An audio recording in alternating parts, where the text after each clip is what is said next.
The first thing is, I've listened to him so many times, his interviews, his campaign.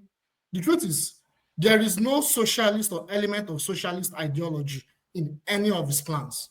That's why nothing is going to change. Because what socialism does, or what socialist policies does, is it improves the quality of life of the people. It improves social infrastructure and social development of the people.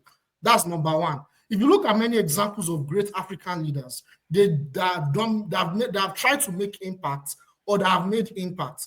They embrace socialist ideology or Pan-Africanist ideology. One example is Ibrahim Traore that is currently in Burkina Faso.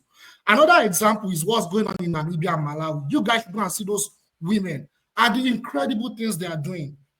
I don't have a lot of time. So that's number one. Number two, you cannot expect someone that is a product of this oppressive elitist system in Nigeria, that is a product of it, to now be the one that will get elected and change things. It has never happened in any of these third world countries.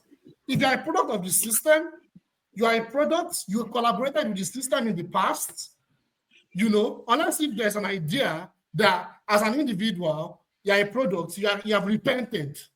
I mean, Buhari was president of Nigeria for 8 years. He didn't do anything. I don't want to digress. He is part of the elites. He's a product of the system. You cannot expect someone like this to win the election and go against the elites and the oppressors and the neo-colonial structures in place in Nigeria to make things work. It's not going to happen. That's number two. Number three, you see, comparing our elites and oppressors and saying who will win the election, who will win the political party, as they move from one political conduit, I don't call them political parties, they're political conduits, from one political conduit to another, which of them is a lesser evil. Nothing. We'll keep having this conversation for the next 100 years. Nothing is going to change. So that's my third point. My fourth point, someone said something that Peter Obi is currently the most popular or one of the most popular politicians in Nigeria. Well, maybe that's the case. But if you look at the issue, when we talk, the problem is that a lot of us, when we talk, we don't look at issue in a deeper context. We've had MPO Abiola, was probably more popular than him. But in reality, MPO Abiola was a product of his system. He played a role into why Nigeria is what it is today.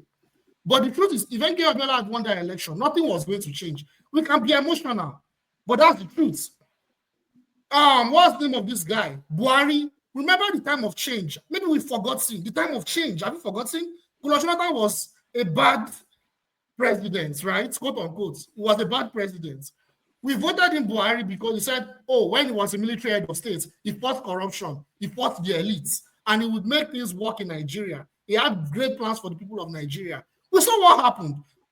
That's my fourth point. My fifth point, which is very important, I wanted that to be the last.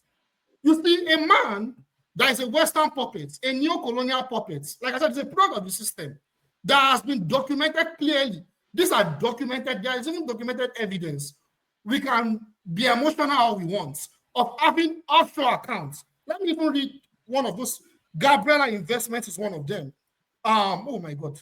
Next International Limited in the UK, British Virgin Islands, all these territories in the West.